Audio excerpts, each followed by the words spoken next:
Advocate talk channel में आपका स्वागत है, अभिनंदन है। आज का लाजवाब और ऐतिहासिक सवाल कोरा के एक सम्मानित पाठक ने मुझसे पूछा था। उसका जवाब मैंने कोरा के ऊपर भी लिखा है, और क्योंकि आप YouTube पे मुझे सुन रहे हैं तो मेरा फ़र्ज़ बनता है कि मैं आपके लिए भी वो जवाब लेकर आऊं।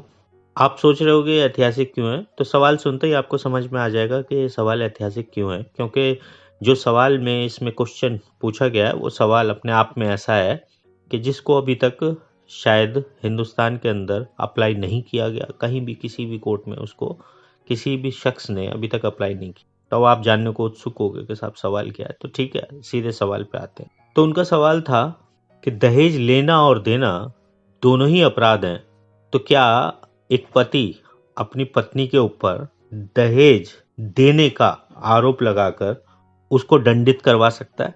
सवाल बहुत अच्छा था, पते का सवाल है सब, और एक वकील को भी सोचने पे मजबूर कर दे ऐसा सवाल है। तो इसकी खोजबीन की गई, ढूंढा गया, बहुत से जजमेंटों को हाई कोर्ट के, सुप्रीम कोर्ट के पढ़ा गया, कानूनों को खंगाला गया। तो ये देखा गया कि ऐसा क्यों है, वजह क्या है कि कोई आदमी नहीं केस कर पाता, बस और बस सिर्फ और सिर्फ औरतें ही केस करती रहती हैं सब आदमियों के ऊपर, दहेज के आरोप लगाए जाते हैं। जबकि एक्ट के अंदर अगर आप दहेज प्रतिषेध अधिनियम 1961 को पढ़ेंगे तो उसकी धारा 3 स्पष्ट रूप से कहती है कि साहब दहेज लेना और देना दोनों अपराध हैं, और ये किसी भी समय लिया या दिया हो, चाहे वो शादी से पहले यानी शादी के कंसीडरेशन के लिए दिया गया हो, शादी के बाद, शादी के दौरान, कि समय कोई भी हो, मगर दहेज अगर दिया या लिया गया है तो ये कानूनन जुर्म है और इसमें 5 साल की सजा का प्रोविजन भी है।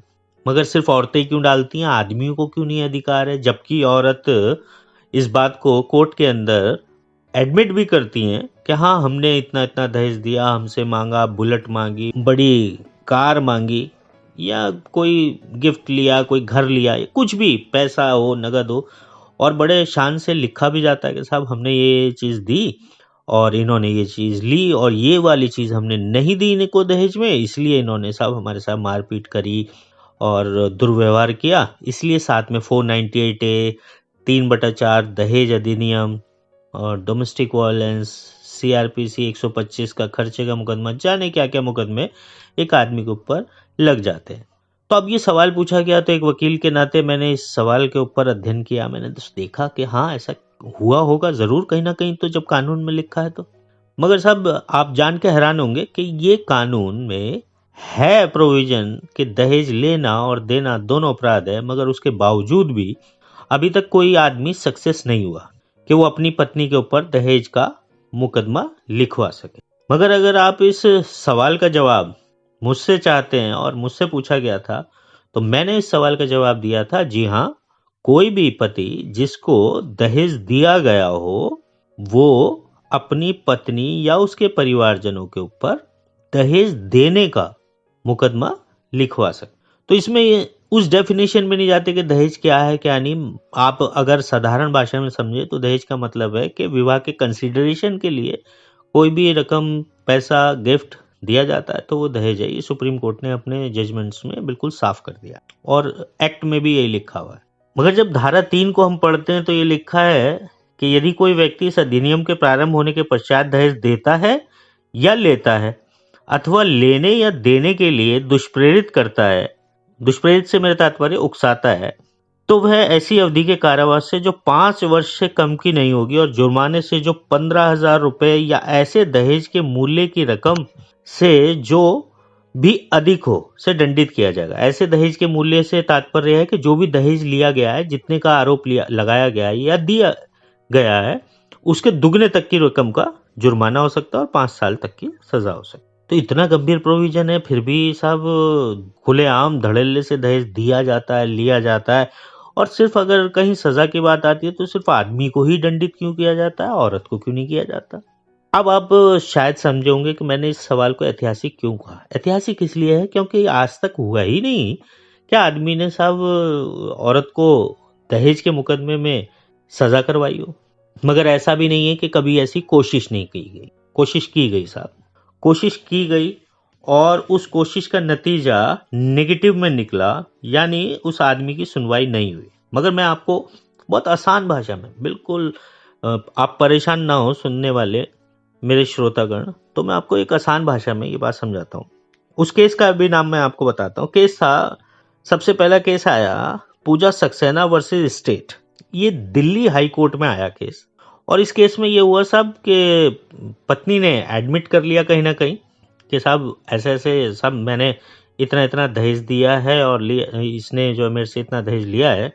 तो पति ने क्या किया कि उसी के आधार पर उसने कहा कि साहब इसका तो एडमिशन है, और इसने तो मान लिया कि साहब जो है ये दहेज इसने मुझे दिया है, तो इसके खिलाफ एफआईआर होनी चाहिए। तो उसने सिंपली जाके थाने में एफआईआर दर्ज करा दी। उसकी एफआईआर दर्ज भी हो गई। मामला हाईकोर्ट में पहुंचा। हाईकोर्ट ने जो है साहब उसको सुना, और हाईकोर्ट ने इसी कानून में जो दहेज प्रतिशत अधिनियम है, यानी डाउरी प्रोविजन एक्ट जो है, इसी के धारा 7 क्या सबसेक्शन 3 यानी 7/3 में एक प्रोटेक्शन दिया हुआ है। वहां ये लिखा है कि साहब अगर जो है कहीं भी किसी पीड़ित के साथ में दहेज लेने या देने की कोई भी घटना होती है, यानी कोई भी शख्स एग्रीव्ड है इस बात से कि उसको दहेज देना पड़ा, उससे मजबूरी में लिया गया और उसने उस बात की शिकायत करी है, तो भले ही उसने वो एडमिशन कर लिया हो, उसने मान लिया हो कि हाँ मैंने दहेज दिया है, तब भी उसको प्रोसिक्यूट नहीं किया जा सकता इस केस में, यानी उसको सजा नहीं दी जा सकती, या उसे मुलजिम नहीं बनाया जा सकता, या उसके खिलाफ केस दर्ज नहीं हो सकता। और हाईकोर्ट ने ये प्ली खारिज कर दी। दूसरा मामला, फिर एक बार कोशिश हुई एक आदमी की तरफ से, फिर एक बार से दूसरे आदमी ने कोशिश करी, और दूसरे आदमी ने कोशिश करी अब की उत्तर प्रदेश से, और उनके केस का नाम था Ramcharitra Tiwari versus state of UP, जो इलाहाबाद हाई कोर्ट में चला। यहाँ पर भी साहब महिला ने थाने में जाकर रिपोर्ट दर्ज कराई, और उसने जो है बहुत सारे एलिगेशन लगाए, और उन एलिगेशंस में ये मान लिया कि साहब हमने इतना दहेज दिया था, हमने गाड़ी दी थी, हमने गहने दिए थे, हमने कैश दिया था, हमने ये गिफ्ट दिए थे, सारा कुछ उसने ब्यौरा जो है पुलिस स्टेशन में दिया, और आदमी के खिलाफ रिपोर्ट दर्ज करा दी। आदमी के खिलाफ रिपोर्ट दर्ज हुई। आदमी इस बात से सब परेशान हुआ। उसने तुरंत हाई कोर्ट की शरण ली, और 482 सीआरपीसी में जहां हाई कोर्ट की इनहेरेंट पावर है, यानी वो किसी भी केस को किसी भी स्तर के ऊपर अपनी इनहेरेंट पावर का इस्तेमाल करके खत्म कर सकता है, उसमें हाई कोर्ट के अंदर इलाहाबाद हाई कोर्ट में अपील करे। इलाहाबाद हाई कोर्ट ने भी साहब सारा सुना, और जो दिल्ली का केस मैंने आपको बताया था पूजा सक्सेना वर्सेस स्टेट, उसका भी रेफरेंस उस केस में दिया, और ये केस डिसाइड हुआ साहब जुलाई 13, 2021 में। ये पिछले साल की बिल्कुल लेटेस्ट आपको बता रहा हूँ। मगर यहाँ पे भी कोर्ट ने ये माना कि हाँ वाकई दहेज लेना और देना दोनों जुर्म है, मगर क्योंकि कानून के अंदर ही, यानी दहेज प्रतिषेध अधिनियम 1961 की धारा 7/3 में एक प्रोटेक्शन दिया हुआ है, जो ये कहता है कि पीड़ित के ऊपर केस नहीं किया जा सकता, चाहे भले ही उसने सब उस बात को कबूल कर लिया हो, क्योंकि वो पीड़ित है और एग्रीव्ड पार्टी है, तो उसके खिलाफ इस बात पे केस नहीं चलाया जा सकता, और उस हस्बैंड का केस फिर से खारिज हो गया। अब आप मेरी बात से समझ गए होंगे कि जो प्रोटेक्शन है, वो प्रोटेक्शन कहाँ आ रहा है साहब, इसी एक्ट के 7/3 सेक्शन में। और वो प्रोटेक्शन ये कहता है कि साहब जो एग्रीव्ड पार्टी है, यानी जिसको नुकसान हुआ है या जिसको दहेज जिससे लिया गया है, वो तो साहब पीड़ित है, और तो पीड़ित ने अपनी व्यथा बताई है, तो आप व्यथा को सुनकर ये नहीं कह सकते कानूनन कि इसने दहेज दिया था और देखिए इसने साहब कबूल कर लिया, तो इसके खिलाफ मुकदमा लिखवाया जाए। उसका प्रोटेक्शन दिया उसको, और वो केस खारिज हो गया। पहला जो दिल्ली हाई कोर्ट का केस था वो भी उसी पॉइंट पे था, और उस पॉइंट के ऊपर दिल्ली हाई कोर्ट के जजमेंट को सुप्रीम कोर्ट में चैलेंज किया गया, मगर वो शुरुआती स्तर पे ही सुप्रीम कोर्ट ने खारिज कर। तो यानी कि सेटल लॉ ये हो गया कि साहब अगर कोई पीड़ित है, पीड़ित का मतलब है कि जिसने शिकायत करी है, और उसने अपनी शिकायत में ये बात कही है कि साहब हाँ हमने दहेज दिया है और इसने लिया है, तो उसके खिलाफ आप दहेज लेने की या देने की किसी भी तरह की शिकायत नहीं कर सकते। अब इन दोनों जजमेंटों को मैंने आपको कोट किया है। आप हो सकता है सुनने वालों में बहुत से मेरे साथी वकील भी होंगे, और बहुत से कानून के जानकार होंगे, कानूनविद होंगे, मगर इन दोनों केसों में एक सिमिलरिटी है, और क्यों यहाँ आदमी जो है सक्सेसफुल नहीं हो पाया दहेज का केस पत्नी के ऊपर लगाने में, उसका कारण है। उसका कारण सिंपल सा ये है कि यहाँ दोनों ही केसों में पत्नी ने आपसे यानी अपने पति से पहले जाकर शिकायत करी और वो उस शिकायत करने के कारण से पीड़ित बन गई। जब वो पीड़ित बन गई तो उसको, जो मैंने आपको बताया कि कानून में 7/3 यानी धारा 7 का सबसेक्शन 3 उसका लाभ मिला, जिसके अंदर ये प्रोटेक्शन है कि साहब जो पीड़ित है उसके खिलाफ, चाहे उसने एडमिशन भी किया हो कि हमने दहेज दिया या लिया, जो कोई भी बात हो, उसके खिलाफ केस नहीं बन सकता। तो अब आते हैं सवाल पे साहब। सवाल पूछा गया कि आदमी कर सकता है? जी हाँ, बिल्कुल कर सकता है आदमी। ऐसा अभी तक हुआ नहीं है, मगर जो हुआ नहीं है वो कभी होगा नहीं है, ऐसा कानून में नहीं होता। कानून डे टू डे बदलता रहता है, उसकी इंटरप्रिटेशन आती रहती है। सुप्रीम कोर्ट भी अपने फैसले देता है और फिर उसे बदलता है, हाई कोर्ट भी देता है, बदलता है। 2 जजों के फैसले को 3 जज जो है ओवर रूल्ड कर देते हैं और 3 जजों के फैसले को 5 जज या 7 जजों की बेंच उसको हटा देती है। तो अगर एक ही बार में फैसला सही हो जाए तो वाकई क्यों बदलना पड़ता है, आप बताइए साहब। बदलना इसलिए पड़ता है क्योंकि कानून को इंटरप्रिटेट करने की हर बार जरूरत पड़ती है। अभी तक आदमी कोई भी केस औरत के ऊपर इसलिए नहीं लगा पाया क्योंकि उसने कभी पहल नहीं करी। आदमी हमेशा अपने केस को डिफेंड करने की कोशिश करते हैं। डिफेंड का मतलब है वो पहले इंतजार करते हैं जब पत्नी उनके ऊपर केस डाल देती है, तब वो वकीलों के पास जाते हैं, भागते हैं और वकीलों से कहते हैं साहब चलिए चलिए चलिए ऐसे ऐसे ये हो गया, और वकील जो है उसे सिंपली डिफेंड करते रहते हैं। अब क्योंकि पत्नी ने पहले होकर केस डाला है तो इसका मतलब साफ है कि वो उस केस में पीड़ित हो गई, और जब वो पीड़ित हो गई तो उसे 7/3 धारा का प्रोटेक्शन मिल गया। यानी उसने कबूल कर भी लिया कि उसने दहेज दिया, तो उसके ऊपर तो केस नहीं लगेगा, मगर आपने लिया तो आपके ऊपर धारा 3 में केस लगेगा और आपको सजा हो सकती है उसमें।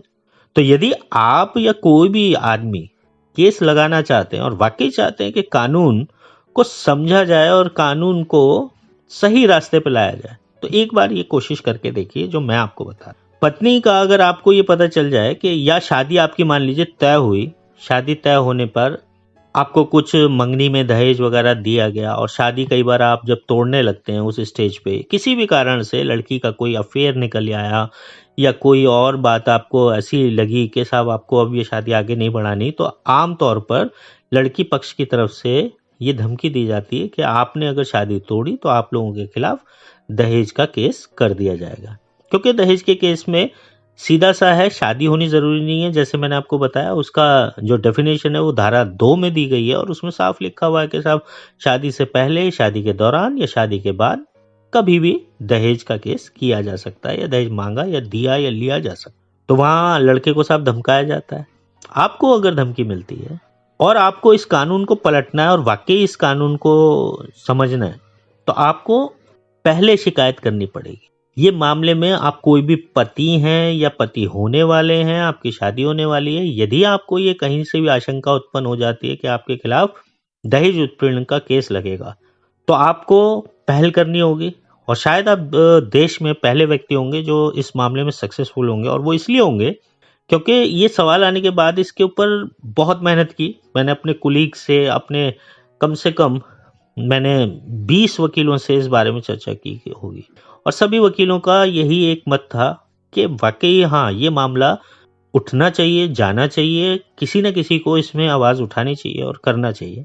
आदमी नहीं करते, मगर यदि अगर आदमी पहले केस कर दे और ये बोले कि इन्होंने मुझे मैरिज के कंसिडरेशन के लिए ये दहेज दिया और जबरन दिया और मैंने मना भी किया साहब, मगर फिर भी ये तो देने को तैयार हैं, और अब मैं जो है परेशान हूँ साहब, मैंने जो है इनकार भी किया मगर फिर भी इन्होंने दहेज दिया, तो क्योंकि देना भी जुर्म है धारा 3 के अंतर्गत, तो क्यों ना इनके खिलाफ एफआईआर दर्ज की जाए और एफआईआर दर्ज कराई जाए।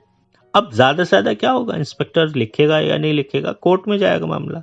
कोर्ट में जाएगा तो कम से कम मजिस्ट्रेट आपकी एप्लीकेशन को या आपकी कंप्लेंट को किसी आधार पे तो खारिज करेगा ना।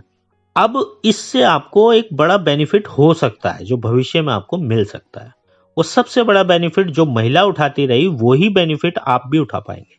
वो ऐसे उठा पाएंगे कि जब आप पहले केस करेंगे कि साहब मुझे दहेज दिया, तो यहाँ ठीक है आपने मान लिया दहेज दिया, मगर ये प्रोटेक्शन जो धारा 7/3 में दिया हुआ है कि जो पीड़ित होगा उसका एडमिशन उसके खिलाफ इस्तेमाल नहीं हो सकता, यानी उसकी स्वीकृति उसके विरुद्ध इस्तेमाल नहीं हो सकती और उसके खिलाफ कोई केस नहीं हो सकता।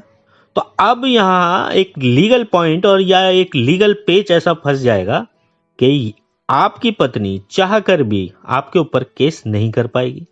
आप उन्हीं रूलिंग का हवाला दे सकते हो जो रूलिंग मैंने आपको बताई है हाई कोर्ट में भी, कि साहब जब 7/3 का प्रोटेक्शन एक महिला को प्राप्त है कि वो पीड़ित है इसलिए उसके खिलाफ केस नहीं करा जा सकता, मगर यहां मामला अब फर्क हो गया। यहां तो मैं यानी हस्बैंड पीड़ित है क्योंकि उसने पहले होकर शिकायत करी है, उसकी शिकायत फर्स्ट है, उसने एफआईआर दर्ज कराने की कोशिश करी है, उसने ही एफआईआर दर्ज कराई है, उसने कंप्लेंट केस आपके खिलाफ फाइल किया है। तो अब आप बताइए ना साहब आपको क्यों नहीं सजा दी जाए और किस आधार पर आपकी कंप्लेंट खारिज होगी? और पत्नी आपके ऊपर जब दहेज का केस करने जाएगी तो उसका केस कैसे स्टैंड करेगा, जबकि कानून में ही लिखा हुआ है कि पीड़ित के खिलाफ केस नहीं किया जा सकता, उसको प्रोटेक्शन है। आपको ये जो दोनों मैंने अपने इस जवाब में जजमेंटों के बारे में बताया, ये दोनों जजमेंटों के अंदर पत्नी के खिलाफ केस इसलिए खारिज हुआ क्योंकि वो पीड़ित थी, उसने पहले केस किया था। मगर यदि आदमी पहले केस कर दे कि इन लोगों ने मुझे शादी के कंसिडरेशन के लिए जबरन ये दहेज दिया और ये मुझ पे शादी का दबाव बना रहे हैं कि भाई हमने इतना पैसा दे दिया, अगर तुमने शादी नहीं करी तो हम तुम्हारे खिलाफ मुकदमा लिखा देंगे दहेज का, और आदमी की एफआईआर दर्ज हो गई, तो पत्नी का दहेज उत्पीड़न का केस डालने का जो भी अधिकार था वो पूरी तरह से छिन जाएगा। आप हाई कोर्ट में लड़ें फिर चाहे सुप्रीम कोर्ट में लड़ें, आप ही उस केस को जीतेंगे। कोई लोग सुन के ही कह सकते हैं नहीं साहब ये तो महिलाओं के लिए है, महिला सेंट्रिक कानून है और कानून को समझने के लिए उसके उद्देश्यों को देखा जाता है, ये तो दहेज साहब दहेज प्रथा को रोकने के लिए था, इसलिए साहब महिलाओं के पक्ष में ही मामला जाता है और पुरुषों के पक्ष में तो नहीं जाएगा। अगर आपकी बात को मैं एज इट इज मान लूं तो आप ही मुझे बताइए कि धारा 3 जो मैंने आपको पढ़ के बताई है, जहां ये साफ साफ लिखा हुआ है कि दहेज लेना और देना जुर्म होगा, तो ये कैसे कहा जा सकता है कि साहब जो कानून बनाने वालों का उद्देश्य केवल महिला का प्रोटेक्शन था, इसमें कहीं महिला पुरुष शब्द तो लिखा नहीं। और जब देना लिखा हुआ है, अपराध कर दिया, तो देता कौन है साहब? देती तो महिला ही है। तो इसका मतलब है कानून बनाने वालों का इंटेंट भी यही था कि वो इस प्रथा को रोकना चाहते थे। आपको मैंने इस सवाल का जवाब पॉजिटिव में क्यों दिया? इसलिए भी दिया क्योंकि जहां समानता की बात पूरे देश भर में की जा रही है और आदमियों के ऊपर दिन प्रतिदिन सब मुकदमों की बाढ़ सी आई हुई है, तो ऐसे में एक कोशिश हमेशा करके देखनी चाहिए। आप किसी भी केस को उठा के देखेंगे उसमें किसी एक आदमी ने ही केस को पलटा है, केस को लिखा है, वो इतिहास बना, लैंडमार्क जजमेंट बने। कैसे बने? लोग लड़े ना, तभी तो बने ना। औरतों को वर्क प्लेस पे सुरक्षा प्रदान करने के लिए या किसी भी मामले के लिए आप उठा के देखो, सुप्रीम कोर्ट के एक से एक बड़े से बड़े जजमेंट्स हैं, आपके मौलिक अधिकारों की रक्षा के लिए जजमेंट है। आम आदमी ही तो लड़ा, मगर वो तरीके से लड़ा। तो मैंने आपको केवल ये जवाब, सिर्फ आपका सवाल सुना और मैंने जवाब दे दिया, ऐसे नहीं दिया। इस पे डिस्कशन हुआ, बाकायदा मेहनत हुई और कई हफ्तों की मेहनत हुई और बहुत से वकीलों के साथ में, मेरे कुलीग्स के साथ में डिस्कशन हुआ। हमने बहुत अच्छे से सर्च किया। आप पूरा यूट्यूब छान के देखिए, आपके पूरे यूट्यूब पे इस सवाल का जवाब किसी वकील ने कभी भी नहीं दिया। आप पूछेंगे कि क्यों नहीं आया? इसलिए नहीं आया कि लोअर कोर्ट के वकील कभी भी इतना बड़ा रिस्क नहीं लेते कि सब ऐसा करके कुछ कोशिश की जाए, कुछ नया किया जाए। और जब यहाँ कोशिश नहीं होती तो हाई कोर्ट मामले नहीं जाते, हाई कोर्ट नहीं जाते तो सुप्रीम कोर्ट भी नहीं जाते, और जब हायर कोर्ट में मामला जाएगा ही नहीं तो उसके ऊपर कोई जजमेंट आएगा कैसे?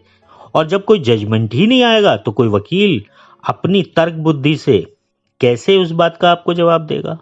आप नहीं मानते मेरी बात? आप सर्च करके देखिए। आपको अगर इस सवाल का जवाब कहीं भी मिले तो आप मुझे प्लीज उसका लिंक भेजिएगा। कहीं नहीं मिलेगा आपको। किसी वकील ने इतनी जहमत नहीं उठाई कि वो इस बात को समझे और ये करने की कोशिश करे। मैंने भी नहीं उठाई, मैं उसमें इंक्लूडेड हूं।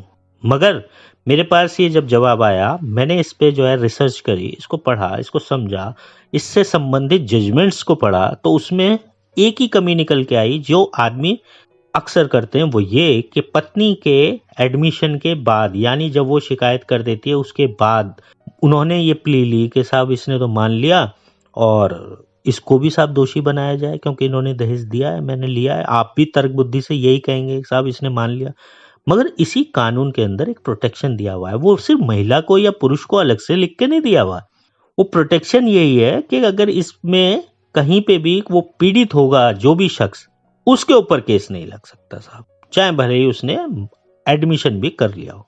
तो इस लिहाज से अगर आदमी महिला से यानी अपनी पत्नी के केस लगाने से पहले केस को फाइल करे तो निश्चित रूप से उसको कामयाबी मिलेगी और हायर कोर्ट में भी ये एक प्रेसिडेंट सेट हो जाएगा, एक मिसाल बनेगी कि हाँ वाकई आदमियों का भी कोई अधिकार है और कानून समानता की बात करता है।